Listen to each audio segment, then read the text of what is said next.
여러분 안녕하십니까? 이번 시간에는 메인 메모리 챕터 8에 대해서 학습하도록 하겠습니다.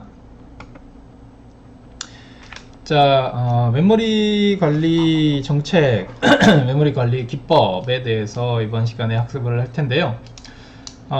운영체제에서 담당하는 기능 중에 메모리에 대한 관리 기능은 또 중요한 기능 중에 하나입니다.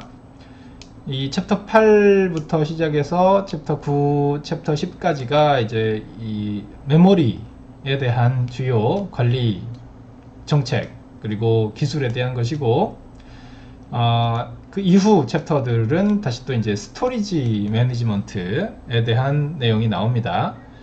여기서 스토리지라고 하는 것은 이제 일반적으로 우리가 생각하는 하드디스크를 비롯해서 뭐 요즘 여러분들 많이 사용하고 계시는 SSD를 포함해서 뭐 USB, 뭐 CD-ROM 드라이브와 같은 여러가지 스토리지들에 대한 관리 기법들을 모두 아우르는 내용들이 되겠습니다.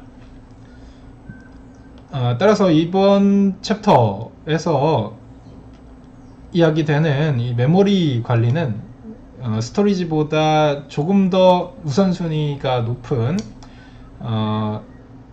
CPU가 가장 직접적으로 다루는 1차적인 저장 장치에 해당하기 때문에 이 메모리를 어떠한 방식으로 CPU가 접근할 수 있도록 도와주는지에 대해서 학습을 하도록 할 것입니다. 자, 이번 챕터 메모리 매니지먼트에서 다루는 여러가지 테크닉 중에 우리가 우선적으로 스와핑이라고 하는 기술을 살펴볼 것이고요. 그리고 연속적인 메모리 할당 기법에 대해서 알아보도록 하겠습니다. 사실 이 연속적인 메모리 할당 기법은 현대 운영체제에서는 그렇게 이제 많이 사용되는 기법은 아닙니다만, 우리가 이제 향후에 세그멘테이션이나 페이징과 같은 비연속적인 메모리 얼로케이션 기법을 학습을 하기 위해서 그 전 단계로 필요한 지식들이기 때문에 이 컨티규어스 메모리 얼로케이션에 대해서도 이제 학습을 하고 넘어가도록 할 겁니다. 이 메모리 매니지먼트 챕터에서 다루는 가장 중요한 이슈는 우리가 이제 그 페이징이라고 부르는 기법이 되겠습니다. 그래서 이 페이징 기법을 최근 운영체제들은 거의 다 이제 적용을 하고 있지요. 페이징과 세그멘테이션을 이제 혼합하는 형태로 대부분의 운영체제들이 적용을 하고 있습니다. 그리고 이 챕터 9, 즉 다음 챕터에서 우리가 이제 가상 메모리라는 구현 방법, 메모리 관리 방법을 살펴볼 텐데, 그때에도 연속적으로 이 세그멘테이션과 페이징 기법이 활용이 되기 때문에 여러분들께서 이번 시간에 반드시 이 주요 개념들에 대해서 챕터 8에서 학습을 잘 해주시기를 바라겠습니다. 자, 이 메모리 매니지먼트 기법을 학습을 하기 위해서 우리가 기본적으로 인지하고 있어야 될 몇 가지 백그라운드 개념들에 대해서 알아보도록 하겠습니다. 우선 프로그램은 실행되기 위해서는 우선적으로 디스크와 같은 기억장치, 보조기억장치로부터 메모리에 로드가 돼야 됩니다. 즉 프로그램이 일반적으로 플래시 메모리와 같은 저장 장치에서 직접 실행하는 경우는 많지 않고요. 물론 이제 뭐 XIP라고 하는 최근에 나오는 여러 가지 기법들은 그러한 플래시 메모리 디바이스에 바이너리를 그대로 두고 실행할 수 있도록 해주는 기법도 있습니다만, 일반적으로 우리가 생각하는 대부분의 시스템들은 프로그램을 실행하기 위해서는 반드시 DRAM 또는 SRAM과 같은 메모리 디바이스에 먼저 로딩을 해야만 실행을 할 수가 있습니다. 자, 그리고 메모리와 레지스터들은 CPU가 직접적으로 액세스할 수 있는 유일한 스토리지가 되겠습니다. 자, 이 대목에서 여러분들 약간 혼란스러우신 분이 있을 수가 있는데요. CPU가 직접 액세스할 수 있는 스토리지가 메모리와 레지스터밖에 없나요? 이렇게 생각할 수가 있지요. 뭐 예를 들면 하드디스크는 어차피 우리가 컴퓨터의 구성 요소 중에 3요소지 않습니까? CPU, 메모리, I/O. 여기서 I/O가 이제 하드디스크를 비롯한 여러 가지 주변 장치들이죠. 그래서 CPU가 당연히 액세스 할 수 있고 또 컨트롤 할 수 있는 거 아닙니까? 이렇게 말씀을 하실 수가 있습니다만, 이 문장에서 우리가 directly라고 이제 부연이 돼 있죠. CPU가 직접적으로 액세스 할 수 있는 디바이스를 보는 겁니다. 즉 하드디스크를 CPU가 직접 컨트롤 할 수 없다라는 것은 아니고요. 일반적으로 CPU가 동작하는 성능, 속도에 비해서 레지스터와 메인 메모리까지는 어느 정도 이제 감당할 수 있는 정도의 속도로 이제 동작을 합니다. 하지만 하드디스크를 비롯한 이런 스토리지들은 이미 하드디스크에는 이제 기계적인 장치들도 포함이 되어 있기 때문에 우리 CPU가 동작하는 성능과는 아주 좀 많은 격차를 가지고 동작을 하지요. 따라서 이러한 CPU가 이러한 스토리지, 하드디스크와 같은 장치에게 직접 데이터를 요청하고 그 데이터에 대한 리턴을 받기까지는 CPU 입장에서는 엄청난 시간을 기다려야 되는 그런 상황이 발생하는 겁니다. 예를 들면 약 1000배 정도, 몇백 배에서 1000배 정도의 시간을 이제 CPU가 기다려줘야 되는 그런 상황인 거죠. 자신의 실행 속도에 비해서. 따라서 일반적으로 우리 현대 컴퓨터 시스템에서 CPU가 직접 하드디스크를 컨트롤하지는 않고요. CPU는 레지스터 그리고 메인 메모리에 대한 액세스만 직접 핸들링을 하고, 그 외에 하드디스크에 존재하는 데이터를 메인 메모리에 가져오는 이런 동작들에 대해서는 전부 운영체제에게 처리를 위임을 합니다.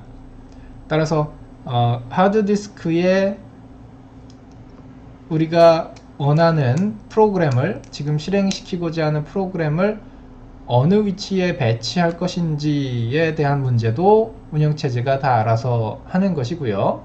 이런 것이 사실상 파일 시스템의 역할이고요. 그리고 그 하드디스크 상에 존재하는 그러한 프로그램을 메모리까지 로딩 시켜주는 동작 또한 이제 운영체제가 수행해주는 부분입니다. 자, 그러면 그 다음에 이 메모리 유닛은 어떠한 식으로 동작을 하냐면 어드레스와 리드 또는 라이트 요청에 대한 연속적인 스트림을 받는 형태로 동작을 한다라는 뜻입니다. 즉, 여러분들이 메인 메모리가 어떠한 식으로 데이터를 명령을 받고 결과를 제공하는지에 대한 개념을 갖도록 하기 위해서 제시하는 문장이고요. 메모리 관점에서는 메모리 장치, DRAM 또는 SRAM은 이제 CPU로부터 요청, 즉 읽을 것인지 쓸 것인지에 대한 요청과 어느 위치에 대해서 쓸 건지, 또 어느 위치에 대해서 데이터를 읽을 것인지에 대한 어드레스를 같이 받는다, 이런 이야기입니다. 그래서 이렇게 일반적인 DRAM, SRAM은 주소를 주고 그 주소에 대해서 읽거나 써라, 이러한 명령을 추가적으로 주는 형태로 동작을 합니다. 자, 그리고 레지스터, CPU 안에 있는 레지스터는 일반적으로 CPU 클럭 스피드와 동일하게 빠른 속도로 동작을 한다라고 가정을 하겠습니다. 자, CPU 레지스터는 이제 플립플롭으로 구성되어 있는 여러 가지 멀티 비트의 정보를 저장하는 저장 장치이죠. 그리고 이 레지스터는 CPU 내부에 존재하는 메모리 스토리지입니다. 그래서 CPU와 동일한 속도로 동작을 할 수 있는 아주 빠른 컴퓨터 시스템에서 존재하는 저장 장치 중에 가장 빠른 저장 장치가 되겠습니다. 그래서 이제 한 클럭 사이클에 이제 동작을 한다라고 우리가 가정을 하겠습니다. 자, 그리고 메인 메모리에 대해서 그 CPU가 특정한 데이터 또는 명령어를 달라고 요청을 했을 때 이 메인 메모리의 실행 속도는 CPU의 실행 속도보다는 느리겠죠. 네, 메인 메모리의 속도가 CPU 속도보다는 당연히 느립니다. 뭐 10배 또는 100배 정도 느린 메모리가 보통 현대 컴퓨터 시스템에 사용이 되고 있습니다.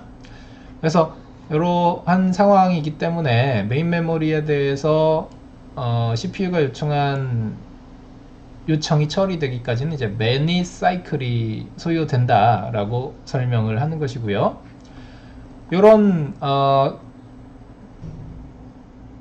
상황을 우리가 이제 스톨이라고 합니다. 즉 CPU가 스톨 해야 된다. 즉 CPU가 멈추고 기다려야 된다라는 뜻으로 우리가 CPU 스톨을 유발한다 라고 이야기를 하는 것이죠. 즉 메인 메모리의 데이터를 읽어와서 그 값을 가지고 어떤 연산을 해야 되는 그런 상황에 있어서 CPU가 메모리로부터 데이터를 달라 라고 했으나 메모리가 아무리 빨리 일을 해도 뭐 한 20사이클을 CPU 입장에서 20사이클을 기다려야 되는 상황이면 CPU는 그 20사이클 동안 쉴 수밖에 없는 것이죠. 스톨 할 수밖에 없는 것입니다. 그래서 이 문장에서 메인 메모리가 동작을 하는데 여러 사이클이 걸리기 때문에 스톨을 유발한다 라고 설명을 하고 있는 것이고요. 캐시 메모리라고 하는 것은 이제 메인 메모리와 CPU 사이에서 존재한다 라고 이제 적혀 있죠. 사실 뭐 요즘 캐시 메모리는 1차, 2차 캐시 메모리 같은 것들은 이제 CPU 내부에 패키징이 같이 되어 있기 때문에 뭐 CPU하고 메모리 사이에 있다라고 뭐 항상 이런 형태로 이야기한 것은 약간 부적절할 수가 있습니다만 구조적으로 CPU와 메모리 사이에 존재하면서 메모리에서 최근에 가져간 데이터 또는 메모리에 최근에 접근한 데이터에 대해서 그 데이터를 캐시 메모리가 보관하는 형태의 동작을 취하는 것이죠, 원래. 그래서 다음번에 그 데이터를 액세스를 다시 하고자 할 때 성능을 더 높여줄 수 있는 메모리 장치가 이제 캐시 메모리지 않습니까? 그렇기 때문에 구조적으로 CPU가 메모리에 접근하는 데 있어서 그보다 더 중간 단계, 가까운 단계에 위치하면서 메모리보다 좀 더 빠르게 데이터 또는 명령어를 제공해 줄 수가 있다라는 측면에서 이렇게 캐시 메모리가 메모리와 CPU 레지스터 사이에 존재한다 라고 표현할 수가 있는 것입니다. 자, 그러면 그 다음에 이제 그 메모리 프로텍션이라는 이야기도 나오는데요. 이 메모리 프로텍션에 대한 내용은 메모리에서 데이터를 이제 가져오는 과정에서 뭐 데이터가 손실되거나 뭐 오류가 발생할 수가 있죠. 그런 경우에 대해서는 이제 뭐 우리가 그 ECC 에러 커렉션 코드라는 방식을 사용해서 여러 단계에서 이제 데이터를 복원해낼 수 있는 그러한 준비를 갖추고 있기 때문에 사실 그러한 측면에서의 메모리 프로텍션은 이제 물리적으로 하드웨어적으로 지원이 다 되는 부분이고요. 여기서 이야기하는 메모리 프로텍션은 허가되지 않은 영역에 대해서 메모리 접근을 하고자 CPU에서 요청이 나가면 그에 대해서 프로텍션 해줄 수 있는 기능이 존재한다 라는 뜻으로 해석을 하시면 되겠습니다. 그래서 그러한 차원에서 이제 이 다음 슬라이드에서 베이스와 리밋 레지스터가 사용되고 있다라는 이야기죠. 자, 베이스 레지스터와 리밋 레지스터의 사용 방법을 좀 살펴보면 다음과 같습니다. 지금 운영체제가 이 박스는 이제 메모리를 표시를 한 메모리 레이아웃입니다. 그래서 가장 윗부분이 이제 0번지, 메모리상에서 0번지가 되겠고요. 가장 아랫부분이 이제 메모리상에서 끝번지가 되겠습니다. 이때 0번지에서부터 이제 225만 6천 번지까지는 이제 운영체제가 존재하고 있고요. 그리고 이 나머지 영역을 3개의 프로세스가 존재하고 있습니다. 그래서 각 프로세스들은 동시에 실행하든 순차적으로 실행하든 실행이 되고 있다라고 가정을 하고요. 이런 동안에 예를 들어서 이 프로세스 두 번째 있는 프로세스가 데이터를 액세스를 하고자 하는데 이 다음 프로세스, 세 번째 프로세스의 메모리의 특정 영역에 있는 데이터를 액세스를 하고자 한다라고 하면 어떻겠습니까? 이게 과연 바람직한 접근인가요? 아니죠. 우리가 프로그램을 수행하는데 우리 프로그램의 영역을 액세스를 하는 것이 당연한 것이고요. 내 프로그램이 아닌 다른 프로그램의 메모리를 접근한다라는 이야기는 어떻게 생각하면 이제 해킹이라고 볼 수도 있는 겁니다. 즉 내가 공인인증서로 웹브라우저를 통해서 은행 뱅킹에 접속해서 공인인증서로 암호를 입력했는데 그 암호 메모리상에 저장된 암호 위치를 다른 프로그램, 예를 들면 백그라운드에 깔려있는 해킹 프로그램이 읽어가서 그 암호가 새 나갔다. 이런 상황도 발생할 수 있는 거지 않습니까? 이런 다른 프로그램의 메모리를 접근하는 것을 허용한다면, 따라서 이런 상황은 이제 막아줘야 되는 것이죠. 프로텍션이 돼야 되는 겁니다. 따라서 이 베이스와 리밋 레지스터가 바로 그런 기능을 해줄 수 있다, 이런 이야기죠. 예를 들면 이 두 번째 프로세스가 실행되는 동안에는 이 베이스 레지스터와 리밋 레지스터를 각각 두 번째 프로세스의 시작 부분에 베이스를 맞춰두고, 리밋 레지스터에는 베이스 레지스터로부터 몇 번지까지가 이 프로세스의 메모리 영역인지에 대한 옵셋을 저장하도록 하는 겁니다. 그래서 베이스 레지스터가 30만 번지고 리밋 레지스터가 이제 12만 번지면 이 둘의 합산인 42만 940번지까지만, 여기서부터 여기까지만 이제 접근을 할 수가 있는 것이죠. 두 번째 프로세스는. 그래서 이러한 형태로 이 베이스와 리밋 레지스터의 역할이 제공이 됩니다. 그래서 이런 메모리 프로텍션을 위한 이 베이스 리밋 레지스터는 하드웨어적으로 제공이 되는 레지스터인 것이고요. 이러한 레지스터를 적절하게 세팅하는 부분은 이제 운영체제의 몫이 되는 겁니다.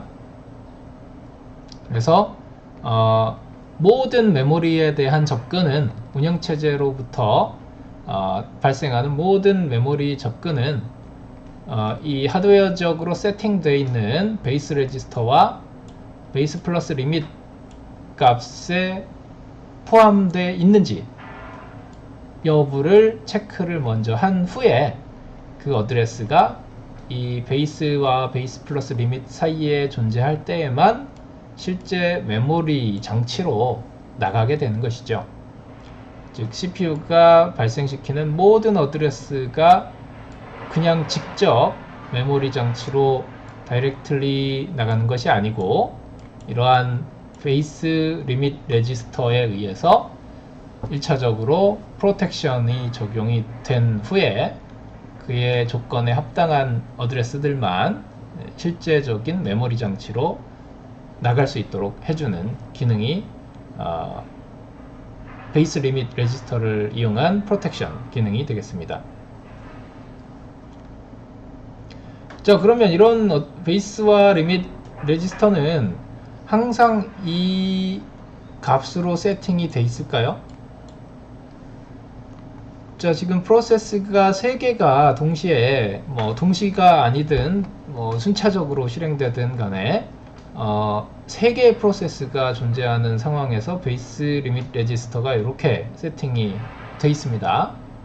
이 베이스 리밋 레지스터는 항상 이렇게 세팅되어 있는 것이 아니고 예를 들어서 라운드 로빈 방식으로 운영체제가 프로세스들을 스케줄한다 라고 가정한다면 각 퀀텀이 끝날 때마다, 즉 타임 퀀텀이 끝나서 어떤 프로세스의 실행이 일시적으로 중단되고 컨텍스트 스위치가 발생해서 다음 프로세스로 넘어가는 순간 이 베이스 리밋 레지스터도 같이 바뀌게 됩니다.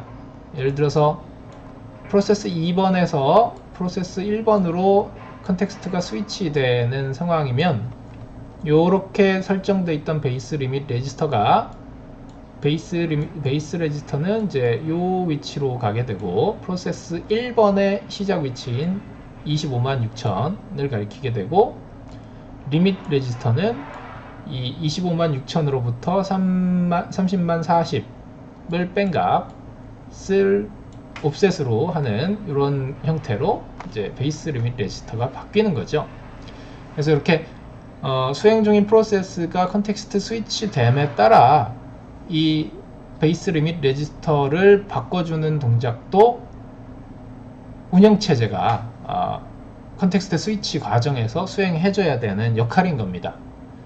따라서 이 앞서 우리가 컨텍스트 스위치라고 하는 동작이 오버헤드다 라고 말씀드린 취지가 바로 이런 것들이 다 포함되는 아주 이제 일련의 복잡한 동작들인 것이죠. 즉 사실 이런 부분은 우리가 프로그램을 컴퓨터로 작성할 때 우리가 수행해야 되는 그런 작업에 포함되어 있는 게 아니지 않습니까? 즉 예를 들어서 0부터 100까지를 덧셈을 하는 프로그램을 우리가 작성을 했다라고 가정하면 우리 사용자 입장에서는 그냥 이 컴퓨터는 0부터 100까지 빨리 더해주면 그게 그 사용자한테는 좋은 거죠. 괜히 이 사용자가 사용하는 운영체제가 라운드 로빈 방식의 운영체제라서 프로그램 수행하다가 계속적으로 이제 다른 프로세스들과 컨텍스트 스위치하고 또 베이스 리밋 레지스터 바꿔치기 하면서 동작하는 게 그렇게 이제 사용자 입장에서 반가운 일은 아닌 거죠. 그냥 그저 계산을 빨리 해주기를 원하는 게 사용자입니다. 따라서 이런 베이스 리밋 레지스터를 바꿔치기 하는 동작을 비롯한 여러가지 컨텍스트 스위칭 동작은 순수하게 사용자 입장에서는 오버헤드이기 때문에 이 컨텍스트 스위칭을 가능하면 빠르게 수행해 줄 필요가 있다라는 이야기를 지난번에 말씀을 드린 겁니다. 자, 이상으로 이번 시간 강의를 마치겠습니다. 여러분 수고하셨습니다.